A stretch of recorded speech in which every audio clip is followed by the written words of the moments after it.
Teksa pirgu me mbetje urbane të 8 bashkive në qarkun e Elbasanit duhet të digjen në mënyrë industriale në impjantin e inceneratorin të administruar nga shoqëria aksionere Eko Elb, një zjarri për masave të mëdha ka shkrumbuar të gjitha mbetjet që ndodheshin aty. Bëhet fjalë për djegje në natyrë të tonelata mbetje urbane të grumbulluara nga bashkia e Elbasanit, Gramshit, Prenjasit, Librazhdit, Cërrikut, Belshit, Peqinit dhe Rogozhinës. Kjo situatë e rëndë, e cila filloi prej pasdites së djeshme, solli një atmosferë kaotike dhe mjaft të dëmshme për shëndetin e qytetarëve në Elbasan. Gjithashtu në një deklaratë për mediat ka reaguar dhe Blendi Himçi, antar i Këshillit Bashkiak të Partisë Demokratike. Inceneratori i Elbasanit, që nga ndërtimi i tij në vitin 2017 nuk ka ndjegur asnjë ton plera dhe nuk ka prodhuar asnjë kilovat energji, por para po djeg pafund.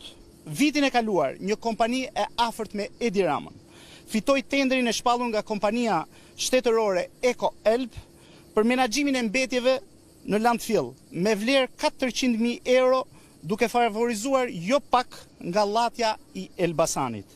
Zjarri në landfillin e Elbasanit nxjerr në pa nevojën emergjente që Edi Rama kishte në këtë qytet për të vjedhur vota.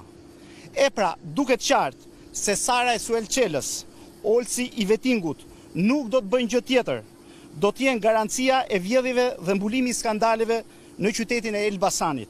Ashtu siç është edhe tymi i landfillit, një që prej 2 ditësh po helmon familjet e këtij qyteti.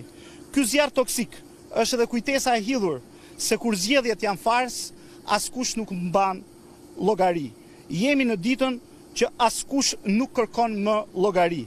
Gjatë ditës së djeshme veprime hetimore janë kryer nga një oficer dhe prokurori gatshëm në prokurori, ndërkohë që procedimi penal është regjistruar për veprën penale të zjarrvënie të qëllimshme, pasi ka dyshime se një person mund të ketë hyrë në ambientet e brendshme. Hetime po kryen për shpërdorim detyre, keq menaxhim të mbetjeve urbane dhe ndotja e ajrit. Pritet që ditën e sotme dhe në ditët në vijim zyrtarët kryesor të shoqërisë aksionere Eko Elb dhe punonjës që garantojnë perimetrin e sigurisë së inceneratorit në Elbasan të thirren për të marrë në pyetje.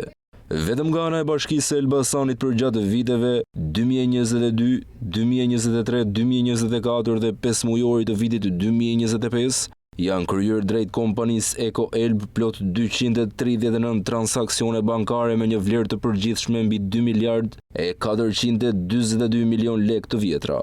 Kjo shumë është paguar për 4 shërbime, duke përfshirë dhe procesin e djegjes, por një gjë e tillë gjatë këtyre viteve është kryer në një periudhë fare të vogël, për të mos thënë fare.